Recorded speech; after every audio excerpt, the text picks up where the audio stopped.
ने अपने कहानी में प्रस्तुत किया है, बताया है उसके बारे में, तो वह जो व्यक्ति या बच्चा रहता है वह ईमानदार रहता है, या फिर इन्होंने अपनी रचनाओं में पशु पक्षी इन सभी को बहुत ज्यादा स्थान दिया है। इन्होंने नारी की समस्याओं को बहुत प्रभावपूर्ण रूप से प्रस्तुत किया है। नारी की जितनी भी समस्याएं थी, पहले बहुत सारी समस्याएं थी कि पढ़ाया नहीं जाएगा, लड़कियों को बाल विवाह कर दिया जाएगा, तो इन सभी तरह की समस्याओं के लिए इन्होंने नारी उद्यान में बहुत कार्य किए हैं। इनकी भाषा विशुद्ध साहित्यिक खड़ी बोली है, किंतु आवश्यकता अनुसार देशज शब्दों का प्रयोग भी इनकी रचनाओं में देखा जा सकता है। इनकी जो रचना है, मतलब जिस भी रचना को इन्होंने लिखा है उसमें खड़ी बोली का प्रयोग किया गया है। लेकिन जैसे जैसे जिस प्रांत के अनुसार इन्होंने और जिस स्थान के अनुसार अपनी कहानी और अपनी रचनाओं को प्रस्तुत किया है, उसके अकॉर्डिंग इसमें उनके अकॉर्डिंग इन्होंने अपनी रचनाओं में शब्दों का प्रयोग किया हुआ है। इनकी प्रमुख रचनाएं हैं निहार, रश्मि, नीरजा, सांध्य गीत, यामा तथा दीपशिखा। इनके काव्य संग्रह हैं। अतीत के चलचित्र, स्मृति की रेखाएं, श्रृंखला की कड़ियां, मेरा परिवार, पथ के साथी, क्षणदा आदि इनकी गद्य रचनाएं हैं। मतलब इन्होंने कहानियां, इतनी सारी कहानियां लिखी हैं। इनका गद्य साहित्य समाज का जीता जागता एक एल्बम है। मतलब जो इन्होंने कहानियां लिखी हैं वह समाज का एक जीता जागता उदाहरण है। ये था इनका जीवन परिचय। अब इसे आप अपने कॉपी में नोट डाउन करेंगे और आगे महादेवी वर्मा जी जो हैं वह घीसा के बारे में क्या लिखती हैं इसे हम पढ़ के समझेंगे। ठीक है।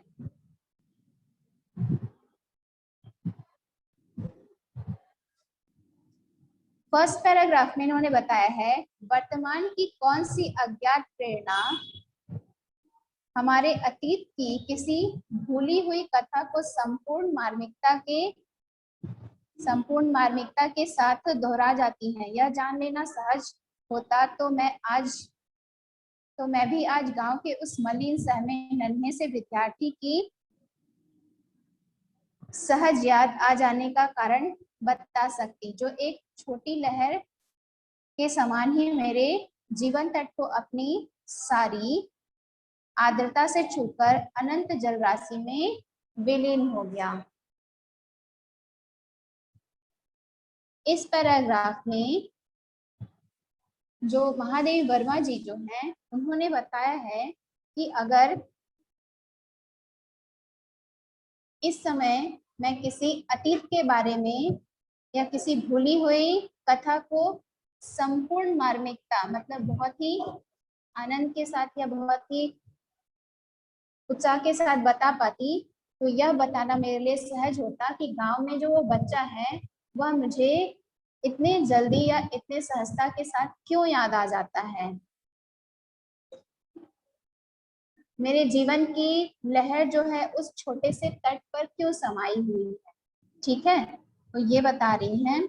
अब इसके बाद है, गंगा पार झूसी के खंडहर तथा उसके आसपास के गांव के प्रति मेरा जैसा आकर्षण रहा, उसे देखकर ही संभवतः लोग जन्म जन्मांतर के संबंध का व्यंग करने लगे हैं।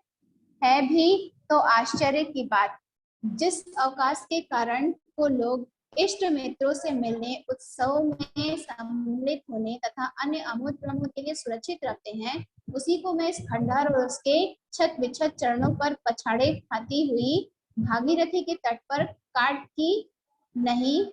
ही नहीं सुख से काट देती हूँ। सेकंड पैराग्राफ में महादेवी वर्मा जी जो हैं वह बता रही हैं कि प्रयागराज में एक झूसी स्थान है। ठीक है, उस झूसी स्थान को गंगा नदी से पार करके खंडहर में जाएंगे तो वहां पे खंडहर पार करेंगे तो एक गांव है। उस गांव के आकर्षण को देखकर वह अपने जन्म जन्मांतर के संबंधों को भूल जाती। जो लोग, जैसे कि हमें छुट्टियां मिलती हैं तो हम क्या करते हैं, अपने रिलेटिव से मिलने जाते हैं और उनके यहाँ समय व्यतीत करते हैं। जैसे कि छुट्टियां मिल गई तो छोटे बच्चे या कोई भी हो अपने मामा के घर जाते हैं, नानी के घर जाते हैं, दादा के घर जाते हैं, कहीं घूमने जाते हैं, तो अपनी छुट्टियों को इस तरह से व्यतीत करते हैं। लेकिन महादेवी वर्मा जी जो बता रही हैं कि मैं इन छुट्टियों को बहुत ही उत्साह के साथ सुरक्षित रखकर और उसी को उस खंडहर में अपने इन क्षणों को व्यतीत करती हैं। लेकिन बहुत से लोगों को भागीरथी के तट पर इसे सुख का अनुभव नहीं मिलता। उन्हें सुख का अनुभव अपने सगे संबंधियों के साथ रहकर उनके साथ समय व्यतीत करके मिलता है। लेकिन वह बता रही है कि भागीरथी के तट को पार करके, भागीरथी मतलब गंगा नदी के तट को पार करके उन खंडहरों के बीच उस गांव में जाकर उन्हें जिस सुख की अनुभूति होती है, उस सुख की अनुभूति उन संबंधों के साथ भी उन्हें नहीं होती है। वो मतलब महादेवी वर्मा जी जो है वो इन क्षणों को किस तरह से काट देती हैं, उन्हें खुद भी नहीं पता चलता है। क्लियर है? Yes ma'am. Yes ma'am. इसके बाद मैम नेक्स्ट मतलब क्या होता है? इसका मतलब बेटा इष्ट। इष्ट कहाँ लिखा है इसमें? लोग इष्ट मित्रों मतलब अपने जिसे चाहते हैं लोग, इष्ट देव बोलते हैं ना, मतलब हम जिसे बहुत ज्यादा प्रेम करते हैं या जिसे बहुत ज्यादा मानते हैं उन्हें इष्ट कहा गया। ठीक, अगर आप सुने होंगे तो ज्यादातर लोग बोलते हैं यह हमारे इष्ट देव हैं। इष्ट देव है मतलब मैं उनकी अधिकतर पूजा करती हूँ या उन्हीं का ध्यान हमेशा करते रहती हूँ, तो वो हमारे इष्ट देव हैं। जो हमारे सगे संबंधी होते हैं या जो हमें बहुत ज्यादा प्रिय होते हैं उन्हें हम इष्ट कहेंगे। नेक्स्ट पैराग्राफ में आते हैं। दूर पास बसे हुए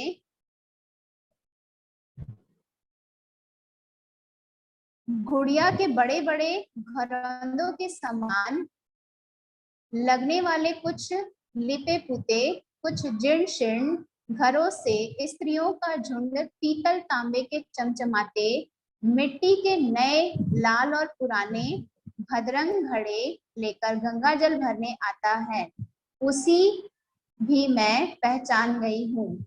यहाँ पे महादेवी वर्मा जी जो है बता रही हैं कि वो जो खंडहर है, खंडहर के आस पास में जो बस्ती है, गांव है, वहां पे जो उन लोगों के घर हैं वो किस तरह के हैं? थोड़े बहुत लिपे पुते हैं, जीर्ण शीर्ण। जीर्ण शीर्ण का मतलब होता है थोड़े से टूटे थोड़े से सही। ठीक है, तो टूटे हुए थोड़े अच्छा, थोड़े टूटे हुए घर हैं। उन घरों को स्त्रियों का झुंड, उन घरों से स्त्रियों का जो झुंड है वह पीतल और तांबे के बर्तन को लेकर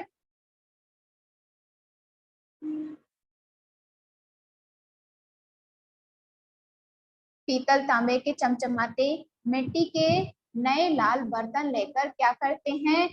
अपने घर के लिए पानी भरने के लिए जाते हैं। घड़े लेकर गंगा जल भरने जाते हैं। उसे भी वह महादेवी वर्मा जी जो है वह पहचानती है कि कौन स्त्री किस घर से है और कौन स्त्री किस घर से है। ठीक है, इसके बाद बता रहे हैं उनमें कोई बूटेदार लाल, कोई सफेद और कोई मैला और सूत के अद्वैत स्थापित करने वाली, कोई कुछ नई और कोई छेदों से चलनी बनी हुई धोती पहनने रहती है। किसी की मोम लगी पाटियों के बीच में एक अंगुली चौड़ी सिंदूर रेखा अस्त होते हुए सूर्य की किरणों में चमकती रहती है और किसी के कड़वे तेल से भी अपरिचित रूखी जटा बनी हुई छोटी छोटी लटे मुख को घेर कर उसकी उदासी को और अधिक केंद्रित कर देती है। किसी की सावली गोल कलाई पर शहर की कच्ची नगदर चूड़ियों के नग रह रहकर हीरे से चमक जाते हैं और किसी के दुर्बल काले पहुंचे पर लाख की पीली मैली चूड़ियां काले पत्थर पर मटमैले चंदन की मोटी लकीरें जान पड़ती हैं।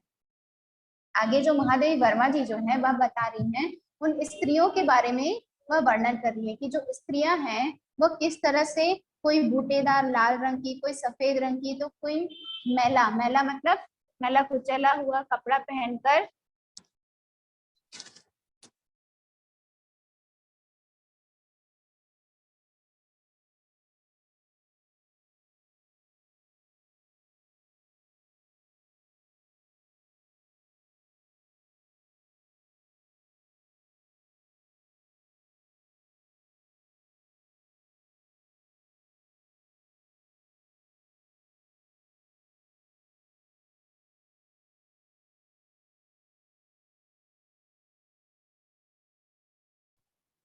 हाँ बेटा, तो यहाँ पे जो महादेवी वर्मा जी जो है वह बता रही हैं कि बूटेदार बूटेदार लाल कपड़ा पहनकर या फिर कोई सफेद या कोई मैला फिर या फिर कोई मैला कुचैला कपड़ा पहनकर क्या करते हैं, पानी भरने के लिए जाते हैं। वहां की स्त्रियों जो हैं उनके कपड़े किस तरह के हैं यह बता रही हैं। फिर वो बता रही हैं आगे कि कोई मोम की पट्टियों के बीच से, मतलब अब मोम की पट्टियां यहाँ पे बताई हैं महादेवी वर्मा जी ने सर को, सर से जो मांग निकालते हैं, तो मांग को यहाँ पे बताया गया है मोम की पट्टियां।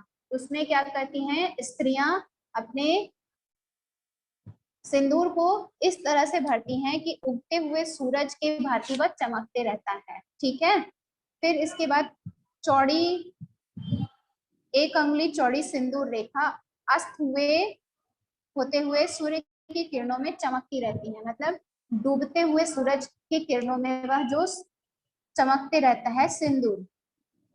कोई कड़वे का तेल मतलब सरसों का तेल लगाए हुए अपने बालों को बांधे हुआ है, सरसों का तेल लगाकर अपने बालों में चोटी किए हुआ है। उसकी चोटी जो है जटा के समान बनी हुई है और छोटी मोटी लटे जो हैं, जो छोटे छोटे बाल रहते हैं, वह बता रही हैं कि छोटी मोटी जो लटे हैं वह मुख पे आ जाती हैं और उनकी उदासी को और अधिक केंद्रित कर देती है। कोई स्त्री चूड़ीदार नग लगा हुआ कोई चूड़ी पहनती है जो हीरे के समान चमकते रहता है। क्लियर है?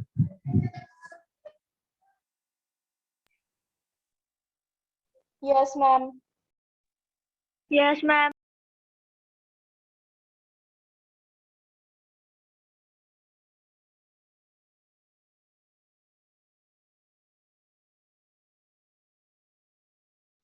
Yes ma'am.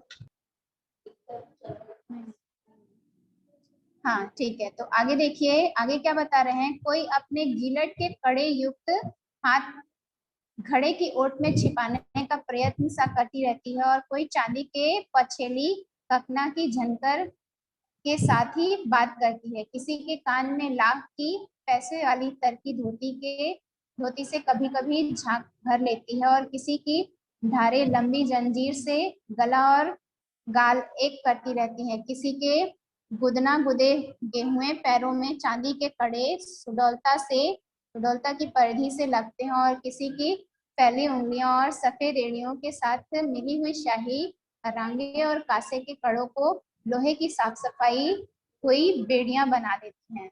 देखिए महादेवी वर्मा जी जो है अपने ये जो लिख रही हैं लेख, इसमें खड़ी बोली मतलब शुद्ध हिंदी का प्रयोग इन्होंने किया है, जो कि आपके समझ से बाहर है। अगर आपको उन सभी शब्दों का अर्थ यदि आपको नहीं पता होगा तो आप इस चैप्टर को नहीं समझ सकते। तो वही यहाँ पे स्टार्टिंग में उनको बताया गया था महादेवी वर्मा जी के परिचय में, तो उन्होंने शुद्ध खड़ी बोली का यूज किया है। तो खड़ी बोली वही होती है। ठीक है, अब यहाँ पे आगे बता रही है महादेवी वर्मा जी कि कोई स्त्री जो है वह अपने घड़े की ओट में मतलब घड़े के पीछे अपने हाथों को छुपा लेती है, क्योंकि वो गिलट के कड़े पहने रहती है, तो उसे छिपाने का प्रयत्न करती है।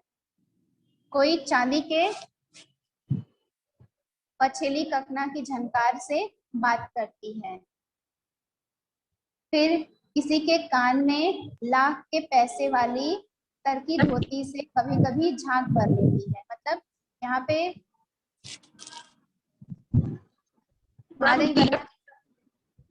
गिलट गिलट का बनने वाला सामान होता है बेटा, गिलट से चूड़ियां बनती हैं। गिलट का मतलब एक पर्टिकुलर मीनिंग रुको बताती हूँ, वेट कर लो। ठीक है,